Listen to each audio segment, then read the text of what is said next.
Hello बच्चों, welcome to class today. आज हम डिस्कस करेंगे केमिस्ट्री में केमिकल रिएक्शंस एंड इक्वेशन, रासायनिक अभिक्रियाएं एवं समीकरण। ठीक है, इंपॉर्टेंट क्वेश्चंस इसका ले लेते हैं और बीच बीच में अपना कॉन्सेप्ट भी डिस्कस कर लेंगे। रासायनिक अभिक्रिया का क्या अर्थ है? रासायनिक पदार्थों का मिश्रण, रासायनिक पदार्थों का परिवर्तन, रासायनिक प्रतिक्रियाओं का अध्ययन, रासायनिक तत्वों का समागम। तो किसी भी रासायनिक अभिक्रिया में क्या होता है? रासायनिक परिवर्तन होता है पदार्थों में, है ना। तो ये रासायनिक पदार्थों का परिवर्तन हो जाएगा। रासायनिक समीकरण में बाएं ओर क्या दर्शाया जाता है? कोई भी इक्वेशन कैसे लिखते हैं? जैसे ए प्लस बी मिलकर मान लो सी बना रहा है, तो ये आपका अभिकारक हो गया, ये उत्पाद हो गया, बीच में ये तीर का निशान रहता है उत्पाद की तरफ, अभिकारक से उत्पाद की तरफ। तो बाएं साइड क्या दर्शाया जाता है? अभिकारक, रिएक्टेंट, है ना। निम्नलिखित में से कौन सी रासायनिक अभिक्रियाएं हैं? पानी का उबलना, कागज का जलना, चीनी का घुलना, बर्फ का पिघलना। देखिए ये भौतिक है, पिघलना या घुलना, उबलना, जलना, ये जो है रासायनिक है। ये कंबसन होता है जिसमें जो है ऑक्सीजन के प्रेजेंस में जो है ये जो कंबसन रिएक्शन होता है उसको जलना कहते हैं। संतुलित रासायनिक समीकरण किस नियम का पालन करता है? कोई भी हम रासायनिक जो समीकरण लिखते हैं तो उसको संतुलित करते हैं। क्यों करते हैं? क्योंकि दोनों साइड जो परमाणु की संख्या है वो सेम होनी चाहिए। राइट?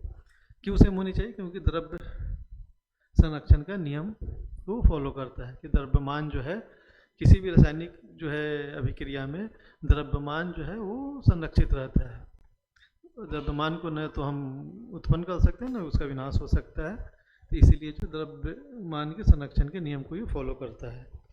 रासायनिक प्रक्रिया में होता क्या है कि परमाणु जो है किसी एक तत्व का दूसरे तत्व के साथ मिलकर कोई नया चीज़ बना, नया कंपाउंड बना ले। ये नहीं कि वो परमाणु बदल जाएगा, कार्बन का है तो कार्बन का ही परमाणु रहेगा।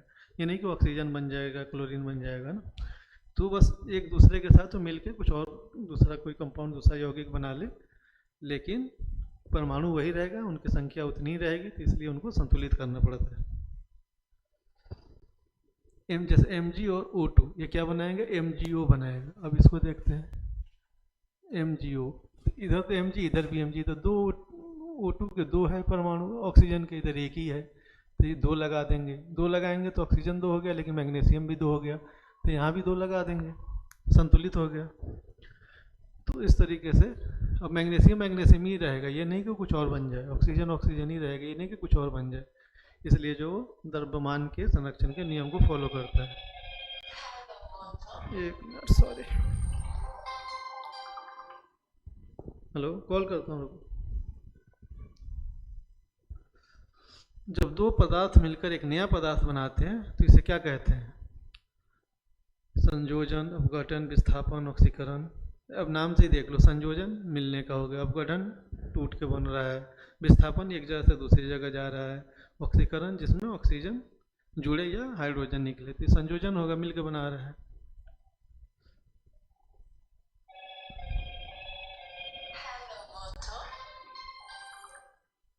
To H G plus O2 किस प्रकार का अभिक्रिया है? अभी देखो ये टूट के बन रहा है अलग अलग, तो अपघटन हो जाएगा।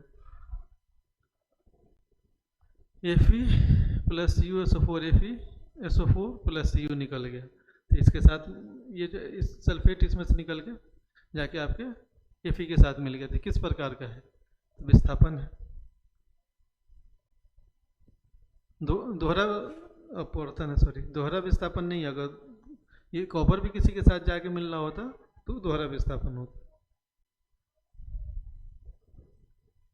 निम्नलिखित में से कौन सा रासायनिक समीकरण संतुलित है? देख लीजिए, इधर हाइड्रोजन दो, ऑक्सीजन दो, इधर हाइड्रोजन जो, लेकिन ऑक्सीजन एक ही है, तो ये नहीं है। चार हाइड्रोजन दो ऑक्सीजन, चार हाइड्रोजन दो ऑक्सीजन, ये संतुलित लग रहा है। बाकी में देख लेते हैं, एक Na दो Cl, एक Na एक ही Cl है, एक कार्बन दो ऑक्सीजन, एक कार्बन दो ऑक्सीजन, ऐसे तो ये भी है।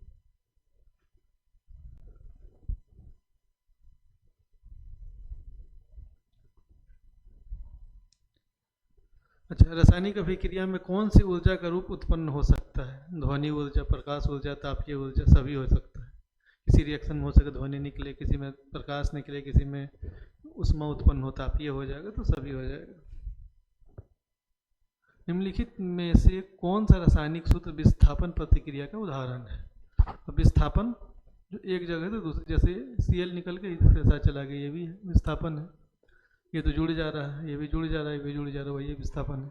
निम्नलिखित में से कौन सा एक अपघटन प्रतिक्रिया का उदाहरण है? अपघटन जो टूट रहा है, ये पहला ही दिख रहा है, Na और प्लस Cl2।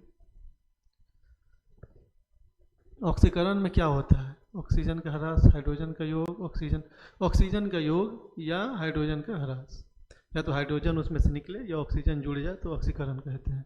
और उसको उल्टा आपका जो है वो रिडक्शन होता है, उसमें हाइड्रोजन या तो जुड़ जाए या ऑक्सीजन निकल जाए। ZnO plus E, Zn plus CO, इस अभिक्रिया में कौन सा घटक ऑक्सीकरण हो, किस घटक का ऑक्सीकरण हो रहा है? तो जिसके साथ ऑक्सीजन जुड़ रहा है उसका ऑक्सीकरण हो रहा है। कार्बन के साथ जुड़ रहा है तो कार्बन का ऑक्सीकरण हो रहा है। ZnO से निकल रहा है, इसका मतलब ZnO का रिडक्शन हो रहा है। Fe2O3 plus 3CO, Fe2Fe plus 3CO2 में कौन सा पदार्थ अपचयन हो रहा है? अपचयन मतलब किससे ऑक्सीजन निकल रहा है, तो किससे ऑक्सीजन निकल रहा है? Fe2O3 से निकल रहा है, तो इसका अपचयन हो रहा है। रस्टिंग किसका है? ऑक्सीकरण का है। ऑक्सीजन जुड़ता है तो उपचयन होता है, निकल रहा है तो अपचयन होगा। और रस्टिंग किस प्रकार की प्रक्रिया? तो ऑक्सीकरण। जैसे लोहा कैसे रखे हवा के साथ ऑक्सीजन जो है उसमें मिल करके फिर वो रस्टिंग होता है, जंग लगता है ना, तो इसलिए उसको ऑक्सीकरण होता है। ऑक्सीकरण और अपचयन की संयुक्त प्रक्रिया को क्या कहते हैं? Redox reaction. रिडक्शन और ऑक्सीडेशन दोनों एक साथ होते हैं, रिडॉक्स हो जाता है। वो अभिक्रियाएं जिसमें ऊर्जा का उत्सर्जन होता है उसे क्या कहते हैं? ऊर्जा जिसमें उत्सर्जन हो तो उसको एक्सोथर्मिक, उसमें यानी कि ऊर्जा निकल रहा है। और एंडोथर्मिक जिसमें ऊर्जा का शोषण यूज होता है। तो ये क्या है? ऊर्जा शोषित या अवशोषित, जो भी बोल लो।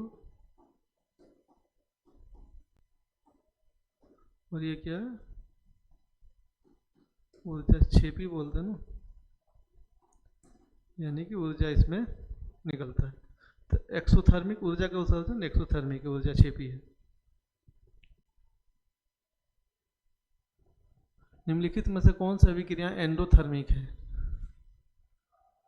एंडोथर्मिक जिसमें हमें देना पड़े।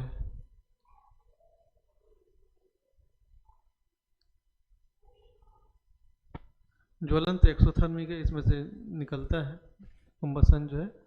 और एंडोथर्मिक कौन सा? CH4, इसमें तो निकलेगा NO2O Zn,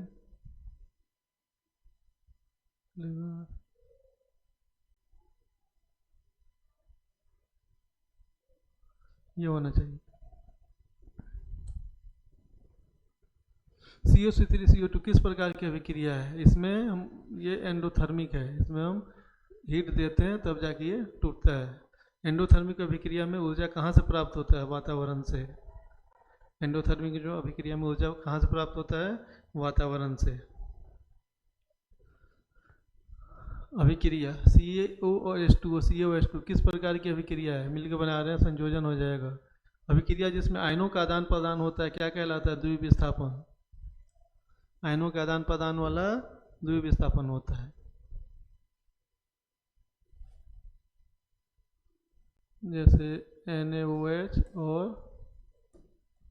HCl, तो Cl इसके साथ आ जाएगा NaCl, और OH और ये मिलके क्या हो जाएगा? H2O। तो ये इधर विस्थापित हो इधर गया, विस्थापित हो इधर है, तो ये द्विविस्थापन हो जाता है। निम्नलिखित में कौन समीकरण संतुलित है? देख लीजिए, 4 हाइड्रोजन 2 ऑक्सीजन, 4 हाइड्रोजन 2 ऑक्सीजन, ये भी संतुलित लग रहा है। इधर 2 पोटेशियम क्लोरीन 2 ऑक्सीजन, 6 हो जाएगा। इधर भी 6 है, संतुलित नहीं है, सॉरी ये पूछ रहे हैं। अच्छा 2, ये भी ठीक है, ये नहीं है। देखो यहाँ पे जो है 2 नाइट्रोजन, ऑक्सीजन 6 है, इधर ऑक्सीजन कितना है? 2 2 4 1 5 है। इधर ऑक्सीजन O3 या 2 है तो 3 दूना 6 हो जाएगा। या ऑक्सीजन 1 2 3 2 5 है, तो ये नहीं है संतुलित। धोबिया सोडा का रासायनिक फॉर्मूला क्या होता है? Na2CO3 CO3 में 10H2O लगा रहता है सोडियम कार्बोनेट में। सोडियम कार्बोनेट कौन सा है? सोडा ऐश है। सोडा ऐश में 10H2O लगा रहता है, तो धोबिया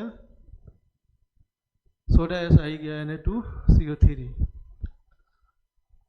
विजातीय यौगिक जिसमें अलग अलग तरह के तत्व होते हैं, plaster of Paris. Baking soda का रासायनिक सूत्र क्या है? Baking soda sodium bicarbonate NaHCO3।